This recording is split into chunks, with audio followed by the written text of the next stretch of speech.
So it's Black Friday week, and I've already ordered stuff off Amazon, and I'm getting more stuff since Christmas is coming. It's incredible what Doctor Who can do, though. First you're scared of statues, then shadows, and now bubble wrap. Do you think, similar to last week's Honouring the Unknown Dead episode airing on Remembrance Sunday, that they knew they'd quite literally KaBlam all the fun out of Black Friday? Rich here from WhatCulture.com, and oh, you got a delivery.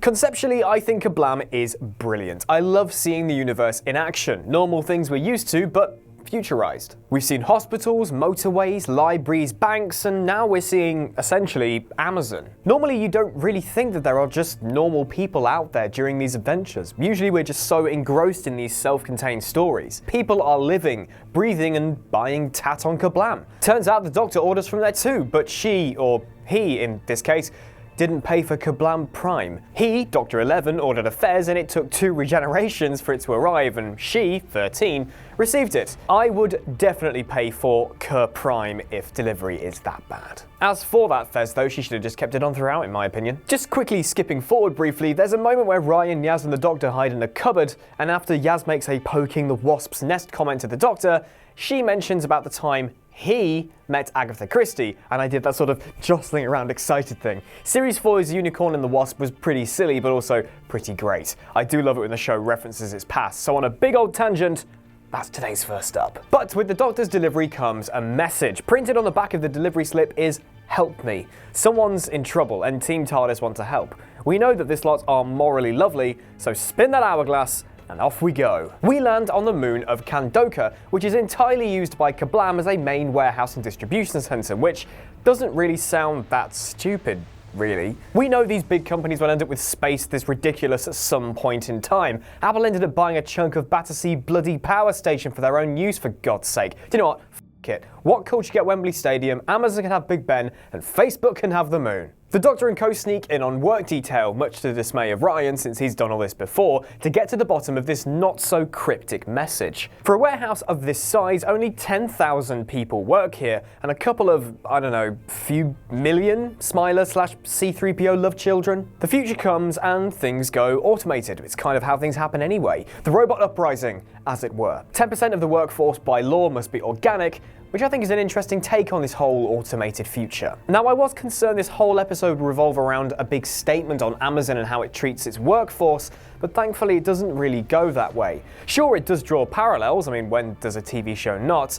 But it's all pretty much in its own little world. So for the first time this series, it really feels like each of the 3 companions is relevant. They've each got something to do. It's something that not only I've been complaining about over this series, but a lot of people have as well, so it's nice to see we're finally getting our money's worth. Ryan works in the final wrapping and boxing department with the Doctor, Yaz works in the warehouse fishing out items to be distributed, and Graham mops the floor.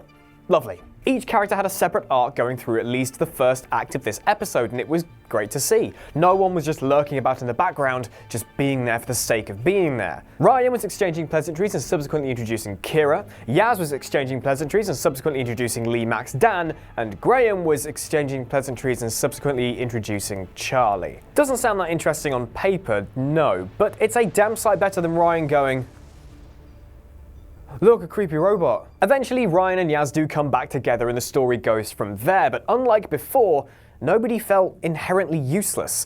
It's a nice change. So, more of this, please. Up. Speaking of Lee Max Dan, this is one of the points where I felt things went a little pear-shaped. Not specifically because of Lee Mack himself or for his performance, but because, similar to Astos in the Saranga Conundrum, he's killed off a little too early, 17 minutes in. Bear in mind he's only on screen for about 5 of those minutes. It's great seeing comedians getting roles in Doctor Who. I mean, I love him to bits anyway, but who could forget Lee Evans as Malcolm in Planet of the Dead? I wanted more Lee Mack in this episode because his character looked really interesting. But, well, since he mentioned his daughter that he barely sees and the lovely keepsake and the fact he was willingly going to the 999s, we knew that he was as good as dead. It's a shame. I wanted to see more of him in action, see his character develop further, but no. Now he's Goop with an ankle bracelet in it. Lovely. Down. As for what killed him, however, we're convinced it's these things. Anything trying to look always happy and welcoming is inherently creepy, much like when I come into work and Jules is always smiling at me. Ugh. Just these things lurking in the background was creepy enough, but the constant power outages, every time that happened you held your breath, waiting for one of them to power up again and have its eyes turn red and pull some laser bazooka out of its rear USB port, if you catch my drift. But they didn't. Power on, exhale. Nothing's happening. Obviously one took Dan away by force, but still things weren't exactly adding up. There was an integral part to this antagonist plot that was missing. Were these robots the main threat, or were they merely pawns in this whole ordeal? Either way, they were very old-school Doctor Who, something creepy, unnerving lurking about in plain sight, like the Ood. Also, thank you, Mr. Director of Photography, for all of those creepy close-ups with their head tilting up. So we're still not sure as to what's happening here, or who's behind it. Julie Hesmondhal's Judy seems nice. Too nice. Heel turn, maybe? Maybe. Callum Dixon's Java, the manager, he's a bit of a prat, isn't he? Best guess is this douche. We do see him watching the Doctor and Co through the eyes of a creepy KaBlam bot, so maybe he's in control? We're thrown about a bit during this episode. We don't know which way is up or down, who is wrong and who is right. Then we have a touching moment between Charlie and Kira. They're definitely heading towards a workplace romance, much like me and Josh Brown, really. But then he makes a rather creepy comment about Kira to Graham, asking if he's smelled her. That doesn't sound like a psychopath.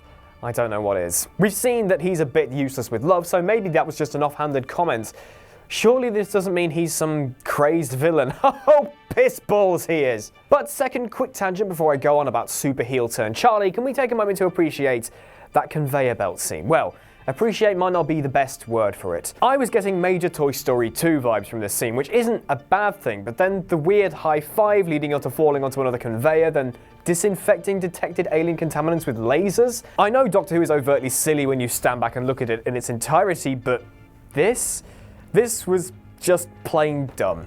Down. Also, Ryan, we know you've got dyspraxia, and you've mentioned it once this episode after explaining your history with warehouse work, which is fine, but bringing it up again when everything seemed kind of urgent? Not the time, nor the place. No. So Charlie isn't happy about the 10%. Only 10%? What about the other 90% of people that aren't working? No, Charlie, that's not exactly how it works. So are you just a moron? Well, yes. He's weaponized bubble wrap. Weaponized bubble wrap. Pop a thing and KaBlam.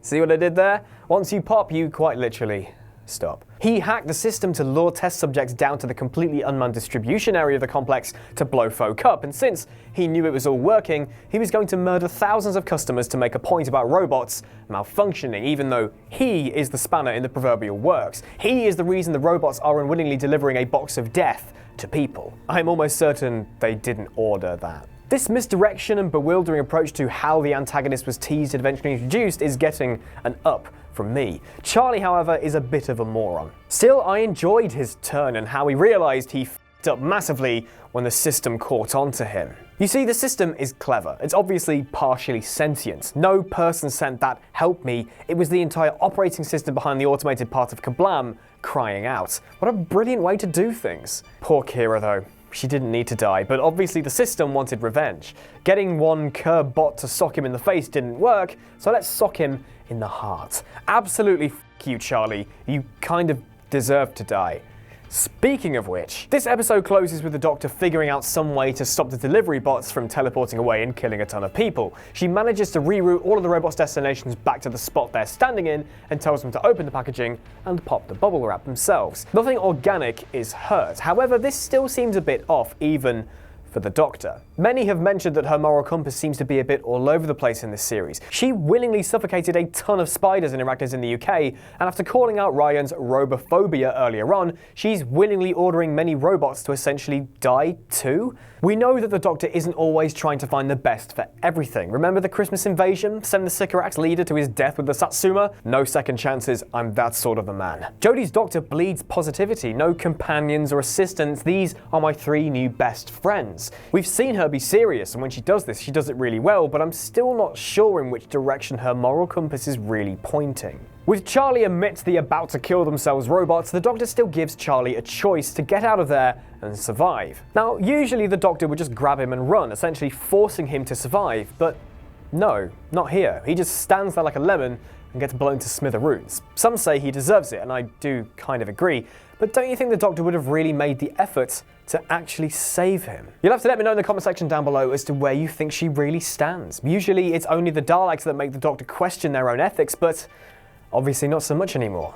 Finally, some more news. I mentioned the other week that rumours were going about that the Christmas special was gone and the New Year special was in. Sure thing, at least that coincides with my Christmas holidays at just the right time, so ups and downs, first thing in the new year. Make sure you're subscribed. Wink wink, nudge nudge. Also, the BBC have apparently confirmed that Series 12 has just gone into production and is airing next year. Duh. But rumours are circulating that Chibnall is doing Series 12 and then he's out. That is a rumour. It's a rumour, not fact.